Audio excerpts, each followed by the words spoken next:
Cute.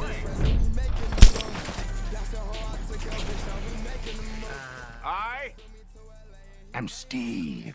The Finals, a hit game for everyone in the shooter genre. Honestly, a superb game.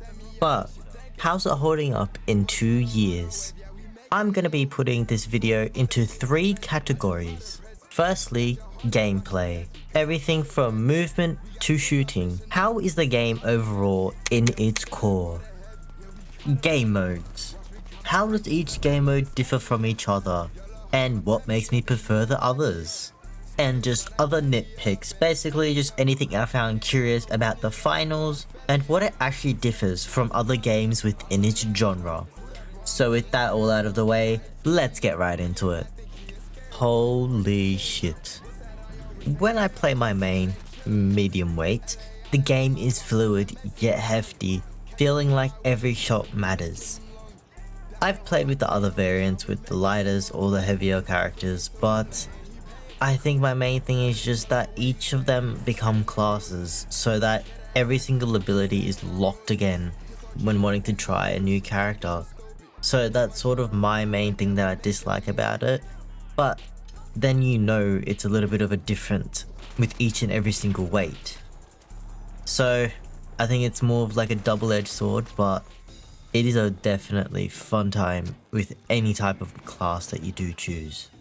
With each gun having its own preference and range and whatnot, it was quite a unique spin every time I did want to try out a new weapon.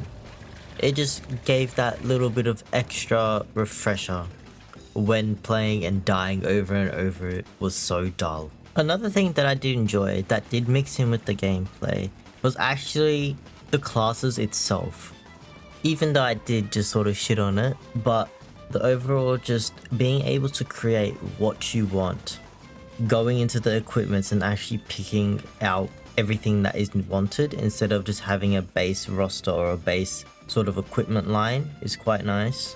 Yet again, it does get a little bit pricey as soon as you account for everything else that comes into the game, especially when wanting to try out new things. Now, let's jump right into the game modes. This game actually has a variety of game modes, but most of them aren't for me. We have the main game mode, Cash Out. Then the others are Terminal Attack, Power Shift, and Team Deathmatch.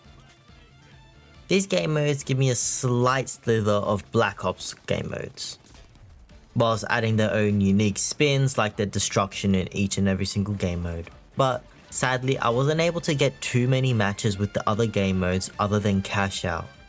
So with the limited amount of time I was able to play with them, I just wasn't able to sink my teeth and have a lot of fun with them.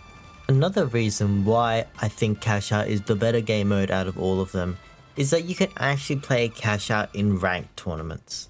Meaning that the other game modes, you're only going to be able to play for fun or just with your mates. So there's less people playing the other game modes and less reason to really put more hours into the other game modes. Now onto our final topic, the nitpicks. Good or bad, I'm just gonna keep on yapping and spill the beans really. But let's start with the good. This game is genuinely fun. If you've never played it, please pick it up. It is a free game on Steam. And it's a little bit different than the usual at the moment, which is looking like Marvel Rivals and Overwatch, where they're just character shooters. You pick that character and that's it. As I said before, you are making your own character essentially, with their own abilities and their own playstyle. And the thing is, almost everything is viable to play with or against. So it just makes the game overall a lot more easier to pick up and a lot harder to put down. There are some things throughout the map, like little passages or little vents that you can actually hit through, making the map just that little bit more intuitive before it all gets blown up. And that's another thing that I didn't talk about a lot in this. The destruction is amazing. Being able to get the cash out from anywhere from below or even on top. Using that little piece of broken land, lobbing that grenade and killing 3 people is something that you will never get used to because it's such a unique experience. The main thing I remember, and that I did find looking back on the footage, was the absurd respawn timers. That was one of my annoyances because I would just go straight directly onto my phone after I died, knowing I'm not going to get revived. And I had to wait upwards for 30 seconds just to play for a couple more minutes to then die again. So that was sort of the main gripe that I did have, just because I wasn't able to feel like I was doing enough in the games and in the matches. Sometimes I would be able to get a quick little kill streak here and there, but then it would just get demolished by a heavy with a minigun. And it was just a little bit of a pain trying to get that and trying to actually get the kills or get the objective. So in conclusion, I would 100% recommend the finals.